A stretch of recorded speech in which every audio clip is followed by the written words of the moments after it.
Hello, എല്ലാവർക്കും സ്വാഗതം. ഇന്ന് ഞാൻ വളരെ എളുപ്പത്തിൽ ഉണ്ടാക്കാൻ പറ്റുന്ന നല്ല ക്രിസ്പി ദോശയുടെ റെസിപ്പിയുമായിട്ടാണ് വന്നിരിക്കുന്നത്. അരിയൊന്നും അരയ്ക്കാതെ തലേദിവസം ഫെർമെൻറ്റേഷൻ ചെയ്യാതെ തന്നെ നിങ്ങൾക്ക് നല്ല മുരിഞ്ഞ ദോശ ഉണ്ടാക്കിയെടുക്കാം. അപ്പോൾ എങ്ങനെയാണെന്ന് കണ്ടു നോക്കാം. അതിനുവേണ്ടി ഞാനിവിടെ റവയാണ് എടുത്തിട്ടുള്ളത്. 1 കപ്പ് റവ എടുത്തിട്ടുണ്ട്. നിങ്ങൾക്ക് ഈ റവ വറുത്തതോ വറുക്കാത്തതോ ഉപയോഗിക്കാം. ഇത് ഞാനൊരു മിക്സിയുടെ ജാറിലേക്ക് ഇട്ട് കൊടുക്കുകയാണ്. ഇതിൻ്റെ കൂടെ ഞാൻ 2 ടേബിൾ സ്പൂൺ ഗോതമ്പിൻ്റെ പൊടിയാണ് ചേർത്ത് കൊടുക്കുന്നത്. പിന്നെ ഇതിലേക്ക് 1 ടേബിൾ സ്പൂൺ കടലമാവും കൂടി ചേർത്ത് കൊടുക്കുന്നുണ്ട്. ഇനി ഇത് നന്നായിട്ടൊന്ന് പൊടിച്ചെടുക്കണം. ഇപ്പം ഞാൻ പൊടിച്ച് വന്നിട്ടുണ്ട്. റവ ആയതുകൊണ്ട് നല്ല ഫൈൻ പൗഡറായിട്ടൊന്നും പൊടിഞ്ഞ് കിട്ടില്ല, ചെറിയൊരു തരിതരി ഉണ്ടായിരിക്കും. ഇനി ഞാനിതൊരു പാത്രത്തിലേക്ക് മാറ്റി കൊടുക്കുകയാണ്. ഇനി ഇതിലേക്ക് ആവശ്യത്തിന് ഉപ്പാണ് ചേർത്ത് കൊടുക്കുന്നത്. ഇനി ഇത് നന്നായിട്ടൊന്ന് മിക്സ് ചെയ്തെടുക്കുക. ഇനി ഇതിലേക്ക് ഞാൻ 1 കപ്പ് തൈരാണ് എടുത്തിട്ടുള്ളത്. പുളിയില്ലാത്ത തൈര്. നിങ്ങൾ ഏത് കപ്പിലാണോ റവ എടുക്കുന്നത് അതേ കപ്പിൽ തന്നെ തൈര് എടുക്കാൻ ശ്രമിക്കുക. തൈര് ചേർത്ത് നല്ലതുപോലെ ഒന്ന് മിക്സ് ചെയ്തെടുത്തിട്ടുണ്ട്. ഇപ്പോൾ തൈര് ചേർത്ത് ഞാൻ നന്നായി മിക്സാക്കി. ഇനി നമുക്കിതൊരു ദോശമാവിൻ്റെ കൺസിസ്റ്റൻസി ആക്കണം. അതിനുവേണ്ടി ഞാൻ തൈര് എടുത്ത പാത്രത്തിൽ തന്നെ 1 കപ്പ് വെള്ളം എടുത്തിട്ടുണ്ട്.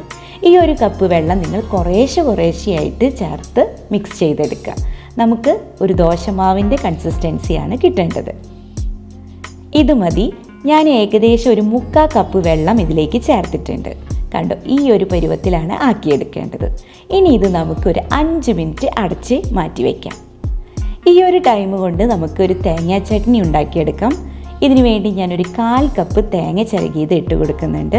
അതിൻ്റെ കൂടെ തന്നെ 1 ടേബിൾ സ്പൂൺ പൊട്ടുകടലയും ഈ ഒരു വലിപ്പത്തിൽ 1 കഷ്ണം ഇഞ്ചിയും 4 ചുവന്നുള്ളിയും എരിവിന് ആവശ്യമായിട്ടൊരു 3 പച്ചമുളക് എടുത്തിട്ടുണ്ട്. ഇതും കൂടി മിക്സിയുടെ ജാറിലേക്ക് ഇട്ട് കൊടുക്കുക. ചട്നിക്ക് ആവശ്യമായിട്ടുള്ള ഉപ്പ് ചേർത്ത് കൊടുക്കുക.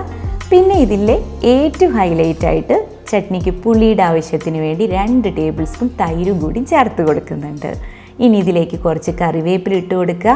അരയാൻ ആവശ്യമായിട്ടുള്ള വെള്ളവും ഒഴിച്ചു കൊടുക്കുക. ഇനി നല്ലതുപോലെ മിക്സിയിൽ അരച്ചെടുക്കുക. കണ്ടോ, അടിപൊളിയായിട്ട് നല്ല ഫൈനായിട്ട് ഞാൻ അരച്ചെടുത്തിട്ടുണ്ട്. ഇപ്പം നമ്മുടെ ചട്നി ശരിയാണ്. ഇതൊരു പാത്രത്തിലേക്ക് മാറ്റുക. മിക്സിയിൽ പിടിച്ചിരിക്കുന്നതൊക്കെ കുറച്ച് വെള്ളം ഒഴിച്ച് നല്ലതുപോലെ ഈ ചട്നിയിലേക്ക് ഒഴിച്ചു കൊടുക്കുക. ഇനി നമുക്ക് ഈ ചട്നി ഒന്ന് താളിച്ചെടുക്കണം. അതിനുവേണ്ടി ഞാൻ പാൻ അടുപ്പത്ത് വെച്ചു. കുറച്ച് വെളിച്ചെണ്ണ ഒഴിച്ചു കൊടുക്കുക. വെളിച്ചെണ്ണ ഒന്ന് മൂത്ത് വരുമ്പോൾ കടുക് ഇട്ട് കൊടുക്കുക. കടുക് പൊട്ടി വരുമ്പോൾ വറ്റൽമുളകും കറിവേപ്പിലയും ചേർത്ത് കൊടുക്കുക. ഇനി ഇതെല്ലാം കൂടി ഒന്ന് മൂത്ത് വരുമ്പോൾ ഇത് ചട്നിയിലേക്ക് ഒഴിച്ചു കൊടുക്കുക. ഇപ്പം നമ്മളെ അടിപൊളിയായിട്ടുള്ള എളുപ്പത്തിൽ തയ്യാറാക്കാൻ പറ്റുന്ന തേങ്ങാ ചട്നി ശരിയായിട്ടുണ്ട്. ഇനി നമ്മുടെ ബാറ്റർ എന്തായെന്ന് നോക്കാം. ഒരു 5 മിനിറ്റോളം ഞാനിത് റെസ്റ്റ് ചെയ്യാൻ വെച്ചു. ഇപ്പോൾ നമ്മുടെ ബാറ്റർ കറക്റ്റാണ്.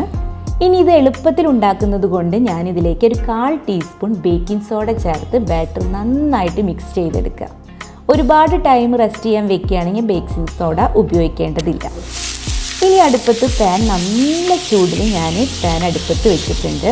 അതിൻ്റെ ചൂടൊന്ന് ക്രമീകരിക്കാൻ കുറച്ച് വെള്ളം ഒഴിച്ചു കൊടുത്തിട്ടുണ്ട്. ഇനി നമ്മുടെ ദോശ ബാറ്റർ ഒഴിച്ചു കൊടുക്കുകയാണ്.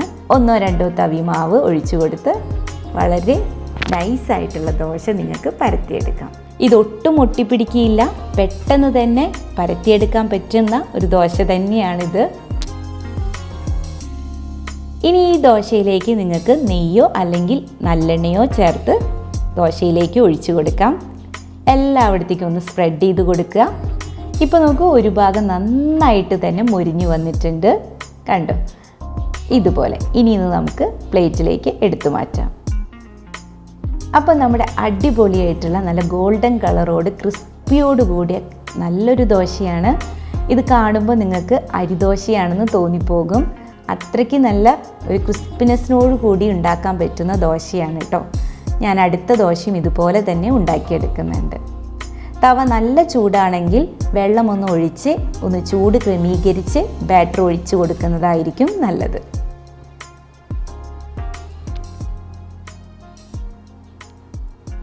രാവിലെ തിരക്കോട് കൂടിയുള്ള ദിവസങ്ങളിലൊക്കെ നിങ്ങൾക്ക് ഈ ഒരു ദോശ ഉണ്ടാക്കിയെടുക്കാൻ പറ്റും.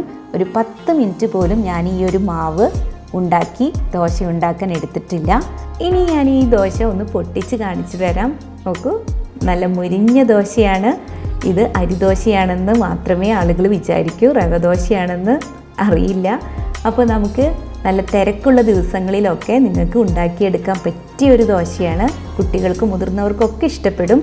ചൂടോടെ കഴിക്കാനാണ് ഈ ദോശ ഏറ്റവും ടേസ്റ്റ്. അപ്പോൾ ഇന്നത്തെ എൻ്റെ റെസിപ്പി വീഡിയോ എല്ലാവർക്കും ഇഷ്ടപ്പെട്ട് കാണുമെന്ന് വിചാരിക്കുന്നു. ഇതുപോലെ എളുപ്പത്തിൽ ഉണ്ടാക്കാൻ പറ്റുന്ന റെസിപ്പിയായിട്ട് ഉടനെ തന്നെ വരാം. അതുവരേക്കും എല്ലാവർക്കും ബൈ.